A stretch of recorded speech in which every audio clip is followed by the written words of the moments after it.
Welcome to At the Table, where we are connecting entrepreneurs, discovering missions, and building communities with purpose, body, soul, mind, and business with Charlie and Heather with Free Time Solutions.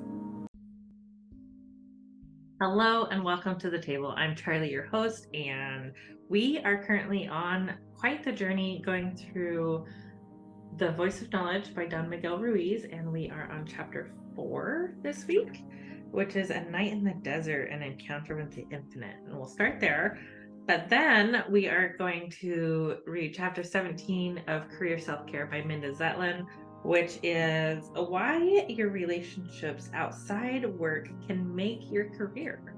Wow. You ready to get into it? All right, let's do this. The Voice of Knowledge by Don Miguel Ruiz.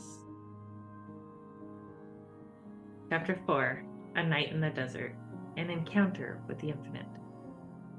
Another opportunity to perceive the truth came along when I was doing my social service as a medical doctor. I was in the little town of Alta Serona in the Sonoran Desert. It was summer and the heat was so intense that I couldn't sleep. I decided to leave the clinic and take a walk in the desert. There was a new moon that night, and I could see millions of stars in the sky. I was alone in the middle of the desert, perceiving so much beauty. I saw eternity, the endless, the infinite in those stars, and I knew without a doubt that the stars are alive. The infinite, our Mother Earth, all of creation is alive. It is one living being. Surely I had seen those stars many times before, but never in that way, from that point of view. My emotional reaction was overwhelming. I felt intense joy mixed with the most exquisite peace in my heart. Then something incredible happened. I had this sensation that I was not alone in the desert. While I was perceiving the immensity of the infinite was perceiving me. All of those millions of stars were part of one living being who knows everything and perceives everything. The universe knew that I existed. Then something even more extraordinary happened. My perception shifted, and for a moment, I was the immensity of the stars perceiving the infinite in my physical body. I could see myself in the middle of the desert, so small. I saw that my physical body was made of billions of tiny stars, which I knew were atoms, and they were as vast as all of the stars in the sky. That night, I knew that the infinite inside my physical body is just a continuation of the infinite all around me. I am part of the infinite, and so is every object I perceive. There's no difference between any of us or between you, us, and any object. We are only one because everything is made of light.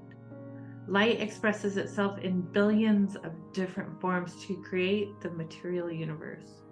More than that, I knew that there is only one force that moves and transforms everything. The force that moves the stars is the same force that moves the atoms in my body. I call it life. And light is the messenger or carrier of life because light is sending information all the time to everything in existence. And it was incredible to understand that light is alive. Light is a living being that contains all of the wisdom of the universe and occupies every space. There is no empty space between the stars, just as there is no empty space between the atoms in my body. The space between the stars is filled with light. It only appears empty when there is no object to reflect the light. Any object we send into space will reflect light because all matter reflects light, just like a mirror. Then I looked in my pocket for a little mirror that I always carried with me in my practice. In the mirror, I could see an exact copy of all of creation and a virtual reality made by light. In that moment, I knew that my eyes were just like a couple of mirrors. Light projects a virtual reality inside my brain, just the way it projects a virtual reality inside a mirror. It was obvious that everything I perceive is a virtual reality made by images of light. The only difference between my eyes and the mirror is that my eyes have a brain behind them. And with that brain, I have the capacity to analyze, interpret, and describe the virtual reality I perceive at any moment. I co-create with God, with life. God creates what is real, and I create the virtual reality inside my mind. Through light, life sends all of that information into my eyes, and I make a story about what I perceive. The story is how I qualify, justify, and explain what I perceive. If I see a tree, I don't just see the tree, I qualify the tree, I describe the tree, I have an opinion about the tree. I like the tree or I don't like the tree. I may feel that the tree is beautiful or not, but my point of view, my opinion about this tree is a story of my own creation. Once I interpret, qualify, or judge what I perceive, it is no longer real. It is a virtual world. This is what the Toltecs call dreaming. Now everything started to make sense in my mind. I finally understood what my mother and my grandfather had tried to teach me for so long about the ancient philosophy of the Toltec. The Toltec believed that humans are living in a dream. The dream is a world of illusion made by images of light, and the mind dreams when the brain is both asleep and awake.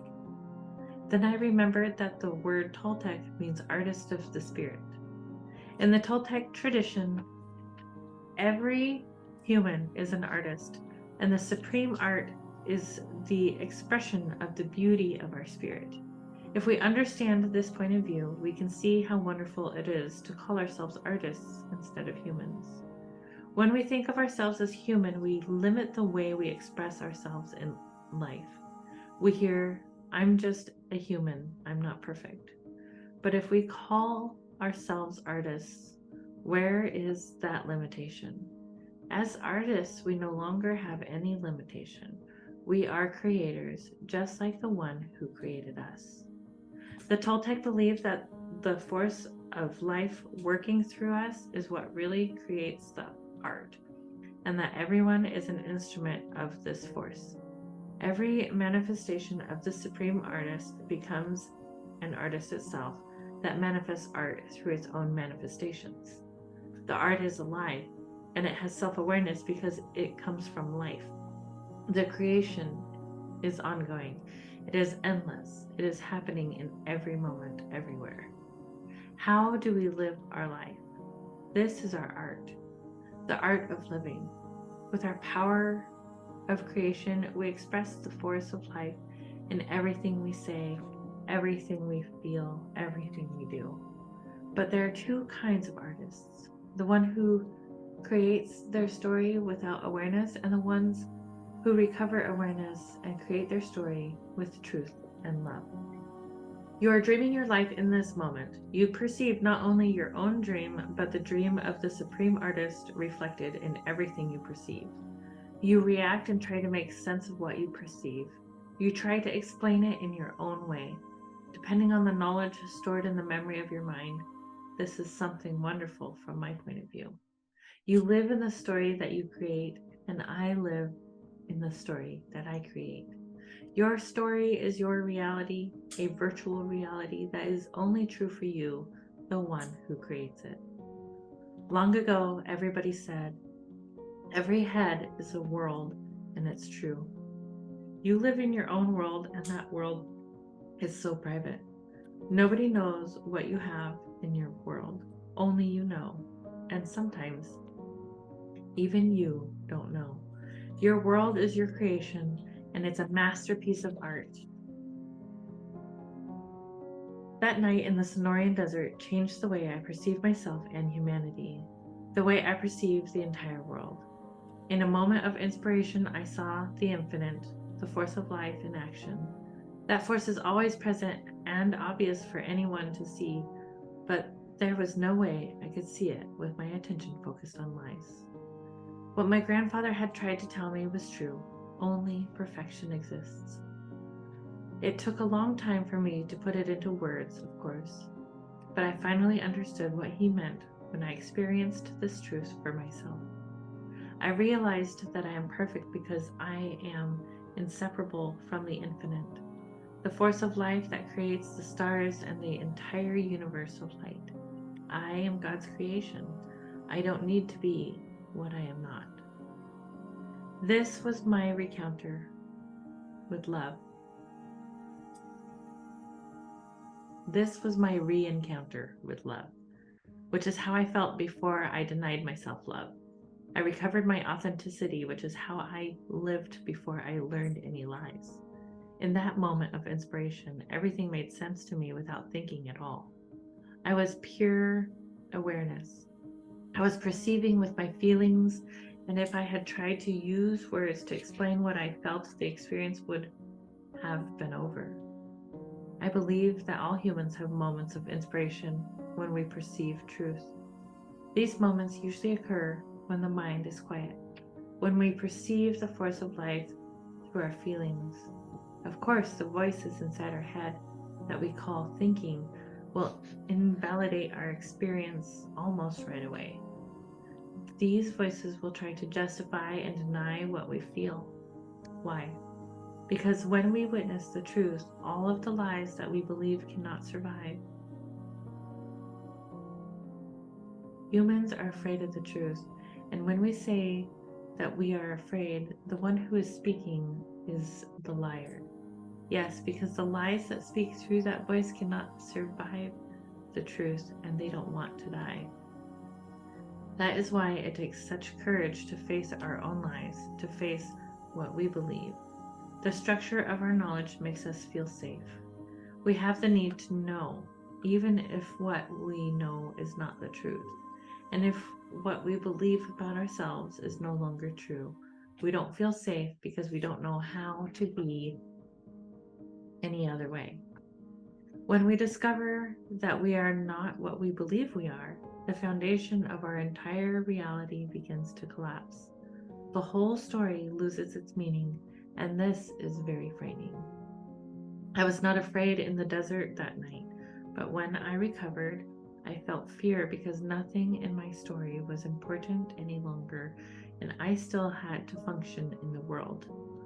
Later, I discovered that I could rewrite the story of my life. I could recover the structure of what I believed and rebuild it without all the lies. Then life went on as it did before, but the lies no longer ruled my life. Points to ponder. Light is a living being that contains all of the wisdom of the universe and occupies every space. Light, the supreme messenger of God, constantly sends information to everything in existence and expresses itself in billions of different forms. Life, the force of transformation that creates and transforms the stars, is the same force that creates and transforms the atoms in our physical body. This force is always present and obvious for us to see, but we cannot see it when our attention is focused on lies. Every human is part of the infinite, and so is every object we perceive. There is no difference between any of us, or between us and any object. We are only one because everything is made of light. Life creates what is real, and humans create a virtual reality, a story about what is real. We perceive images of light, and we interpret, qualify, and judge what we perceive. This ongoing reflection in the mirror of our mind is what the Toltec call dreaming. God, the supreme artist, uses our life for the creation of art. We are the instruments through which the force of life expresses itself. The art of dreaming is the art of living. Everything we say and do is an expression of the force of life. The creation is ongoing. It is endless. It is happening in every moment. Career Self-Care by Minda Zetlin, Chapter 17. Why your relationships outside work can make your career. In 2017, researchers at Carnegie Mellon University did an experiment to determine how having a supportive spouse might affect your career. One of the things I love about this study is that researchers did not content themselves with just asking people whether their spouse was supportive or not, which is a highly subjective notion. Instead, the researchers brought 163 married heterosexual couples to their lab and offered one spouse the following choice. Either they could do some simple puzzles, word searches, or mazes similar to ones they had likely done as a child, or they could give a speech. The speeches would be video recorded and evaluated by a panel of judges, and the three best would win prizes worth around $200. Then they withdrew and unobtrusively recorded each couple's interactions while the spouse who'd been offered the choice made a decision. Trained independent observers who did not know what the result the researchers were looking for evaluated the video and determined which spouses were more supportive and which less so. The choice between doing puzzles and making a speech that might win you a prize was intended to mimic the kinds of decisions we will make throughout our careers. How often have you had to choose between doing something familiar and predictable, something you'd been doing for years, and taking a risk that could lead to failure and public embarrassment, but might also bring greater rewards? Volunteering to give a presentation, for instance. Not surprisingly, the researchers found that those who had a supportive husband or wife, one who encouraged them to go after the prize and told them they could do it, were more likely to choose the speech over the puzzles. Once participants made their choice, the researchers explained that there wouldn't be a speech contest after all, and instead held a random drawing for the prizes. But it is surprising how much this business of having or not having a supportive spouse seems to affect pretty much everything we do. When researchers followed up 6 months later, those who had decided to take the challenge and who had the most supportive husbands or wives reported that they'd learned more and grown more in their abilities over the past 6 months than their unsupported peers. They also seemed to be generally happier. In other words, they were thriving. The thriving perspective posits that people must fully embrace life and its opportunities to achieve optimal health, happiness, and well-being, to thrive, and that close relationships are integral in this process. The researchers wrote in their analysis of the experiment, having someone who loves and supports you will help you succeed in work and life because the support will help you find the confidence to take risks and try new things. Taking risks and trying new things can lead to either failure or success, but not doing those things just leads to stagnation, which is rarely a recipe for happiness or career growth. One reason I love this research is that it's consistent with my own ongoing one marriage experiment. Most everything I've set out to do has come with a lot of encouragement and support from my husband, Bill, who seems to genuinely believe I can do anything I set my mind to. Admittedly, I didn't tell him beforehand when I decided to try skydiving. He probably wouldn't have been encouraging about that. About eight years ago, I was feeling at something of a crossroads in my career. The economy was picking up, demand for written content was growing, and for the first time, instead of having to search for work, I was turning work away. I knew I couldn't pursue every opportunity and that the choices I made would have a lasting effect on my career. It was time for some serious strategizing. I sat in the living room with Bill one day and talked through my options. I was writing a few columns a month for Inc.com back then, and I thought that I could do more. I was also writing for the websites and publications of major technology companies, doing content marketing in the lingo of the industry. I enjoyed this work, and the pay was much better than for work like writing for a magazine's website. If I wanted to maximize my income, if I wanted to ensure the most comfortable retirement possible for us, this was the kind of work I should pursue. It was the kind of work most of the writers I knew were focusing on. But the more I talked through it with Bill, the clearer it was that the writing I did for Inc.com and occasionally for Inc. magazine was really the work I wanted to do. Bill understood that my making this choice might have implications for our financial future. but he encouraged me to do it anyway, just like the supportive spouses in the Carnegie Mellon experiment. By the end of the conversation, I had decided I was going to do less content marketing and try to do more for Inc. This was risky not only because I would earn less, but also because I wasn't sure what the opportunities were for me at Inc. But I also knew that I had one life and one career and one finite number of years in which to do whatever I wanted to do. And so the next time I was at Inc.'s office, I made a point of telling one of the senior editors that I wanted to do more. As it happened, Inc. was looking to run more articles on its website. It worked out very, very well, but Bill didn't know it would when he encouraged me to do it. He only knew that doing the work I loved most would make me happy. Would I have made the same choice if I had been single? Maybe. That's why I can be so hard to put your finger on exactly why having a supportive person in your life makes a difference. And yet, having lived with Bill's support for 26 years, it's very clear to me that it does. The choices that move you ahead in your career nearly always carry some risk. You take a chance on moving to a new job or a new company or on your own. You raise your hand to ask for more responsibility, for a promotion. You share your ideas and push for them rather than keeping them to yourself. You say your opinions out loud and help make decisions instead of just going with the flow. Every time you do any of that, there's an opportunity for horrible, humiliating failure. For example, there was the year I pushed AJSA into having 2 regional conferences instead of 1, which seemed like a good idea to me, but proved to be a very bad one. There's always the potential for catastrophe, but things don't seem quite as catastrophic when you're sharing your life with someone who believes in you and who will help you get through the bad times, whatever they may be. For a year or so, I volunteered to answer phones for an emergency hotline.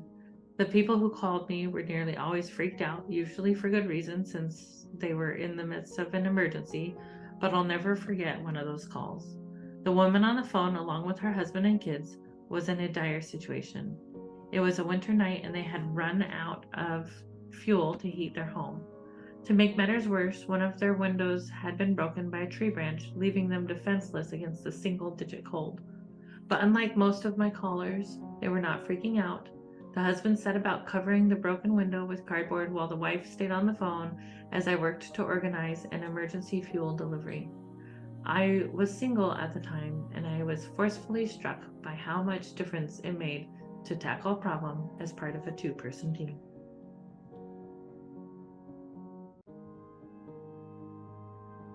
Giving as well as getting support.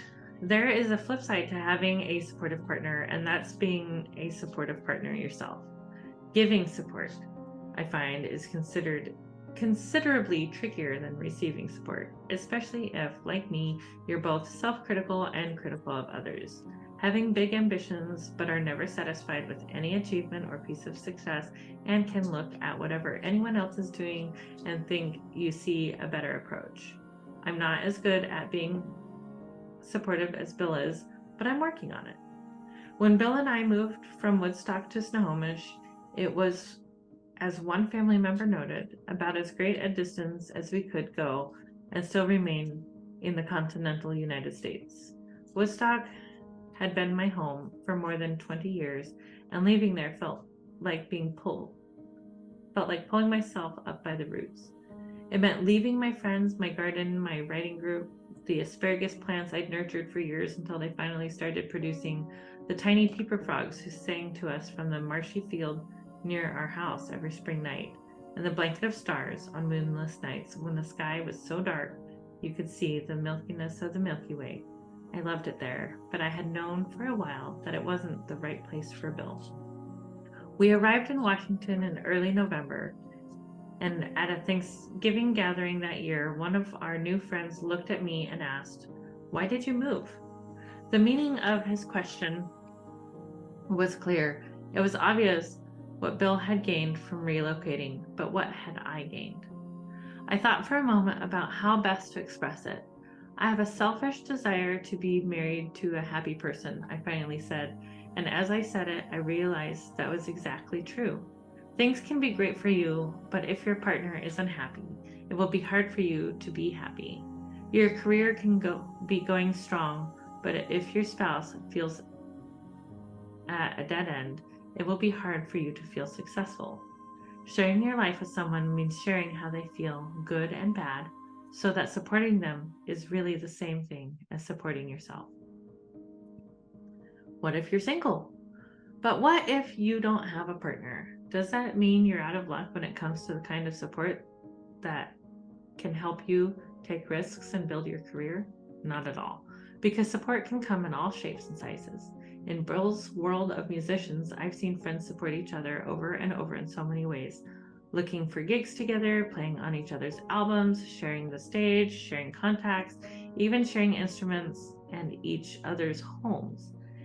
In chapter 5, I wrote about moist groups formed for mutual benefit, an Okinawan concept that I think can apply to many of the groups we join and form. If you don't have a partner or spouse, a group of friends or peers such as this can give your confidence the same sort of boost and help you regroup if you fail. While this certainly isn't true for everyone, for some people, family members can provide the same sort of encouragement and support. When we moved, I had to leave most of my many houseplants behind. I was especially sad to part with the sprawling pothos plant in a very large clay pot. Thinking about it even now, I remember the day it arrived in my cubicle, a small plant back then.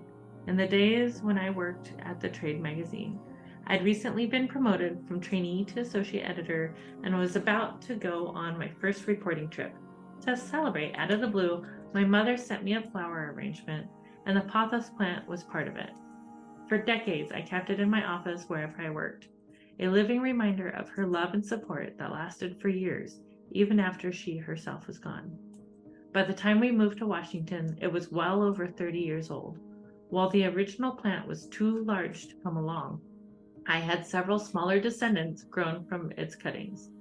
One of them is in my office a few feet away as I'm writing this now. I can still remember the lunch my mom put together for me and an acquaintance of hers who worked for Time Inc.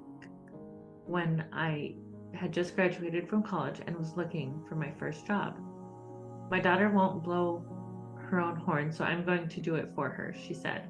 And she proceeded to tell her acquaintance about everything I'd achieved so far. At that time, my mother was an office manager in a large and powerful advertising agency conglomerate. Before that, she'd been a movie actress and then helped create Broadway theater productions. Having this smart, accomplished woman willing to go to bat for me made a big difference. None of us is born confident, and we are not meant to find our way through this thicket of life on our own. We may climb mountains and slay dragons, but most of us do it at least partly because we know there's someone in our life who firmly believes that we can. We all deserve that kind of support. If we look hard enough, we can find it. Exercises to try. 1. Name your support system and make the most of it. Who are the most supportive people in your life? The ones who you know will always be there with encouragement and maybe even practical help when you need it most. Make a list of 3 to 5 things. You might include your spouse, partner, or significant other, but list other people too, a longtime friend, a family member, or someone else entirely. These people are a tremendous resource to you. Are you making the most of this resource?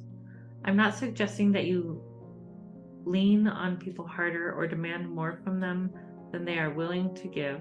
Instead, I'm suggesting that you think strategically about who can best help you with the particular challenges and decisions you're facing and how to get the specific support you need. For example, Bill is a deep thinker when it comes to managing interpersonal relationships. So when I'm struggling in my dealings with someone else, I know he can offer insights that might really help. Often, the most effective way to get support from someone in your life is to figure out exactly what support you need and then ask for it. For example, you might say, I'm feeling nervous about this presentation I have to give. Will you talk through it with me? Or will you help me figure out which direction to take my career? That's pretty much what I asked Bill and what led to my deciding to prioritize writing for Inc.com. Number 2, learn to be a better support system yourself. When it comes to getting emotional or practical support, as with so many things in relationships, it's important to give in order to get. Ask yourself if you're the support system to your partner, friend, or family member that you would like that person to be to you. That can be very challenging, believe me, I know, because if you've known that person long enough, you've probably watched them make the same mistakes over and over, which can be even more frustrating for the person watching than the person doing it. Sometimes it can be hard to figure out what you can say or do that would actually be helpful, and if you do figure it out, it may be hard to get yourself to say or do it. But one thing you can always do in almost any circumstance is ask a simple question. How can I help? And then listen to the answer. Number 3, grow a support system from scratch. What if you feel like you have no support system because you're single or your partner isn't the right person to help build your confidence or talk through your career questions? What if you don't have a friend or relative to be that person in your corner? If so, now's the time to change that. Start by considering all the people in your life and asking yourself who seems like they might have potential to be part of your support system. Then ask that person to help you think through a problem or difficult decision and see how it goes. Remember that you won't ever get everything you need from any one person, even if it's your spouse. Ask people to help you where they can and find others to help where they can't. Like the stand under a table, the wider your support system, the better. If you don't have anyone in your life who seems like a good support for you, it may be time to meet some new people. Consider trade groups, online get-togethers, clubs, employee groups, local people in your profession, workshops, college courses, and any other way you can think of to meet people who might have similar interests, similar jobs, or similar outlooks to yours. Don't expect to make friends with someone on Monday and then have that person help you through a difficult situation on Tuesday. Friendships, like all relationships, take time and patience to develop. But if you find someone who really seems to be on your wavelength, that time and patience will be very much worth the investment. Thank you for joining us for this week's weekly reading. Make sure you check out Mindset Monday as we talk about it, and we will see you next time. Namaste. As entrepreneurs, we have a unique opportunity to make a positive impact in the world around us. In a time when the world is shifting towards supporting local businesses and embracing community-driven initiatives, it becomes even more important. Are you tired of juggling endless tasks, struggling to find time for what truly matters? We have the solution for you. Introducing Free Time Solutions, your ultimate partner in reclaiming your time and maximizing your potential. At Free Time Solutions, we specialize in helping businesses like yours thrive in a digital world. From social media management to website optimization and branding, we have the expertise to elevate your online presence and streamline your operations. Imagine having time to focus on what you love to do while we take care of your business. With our dedicated team of experts and innovative solutions, we leave you free to pursue your passions and achieve your goals. Whether you are a small business owner, entrepreneur, freelancer, we offer comprehensive services tailored to your needs. Our goal is simple: to give you back time, freedom to do what you do best while we handle the rest.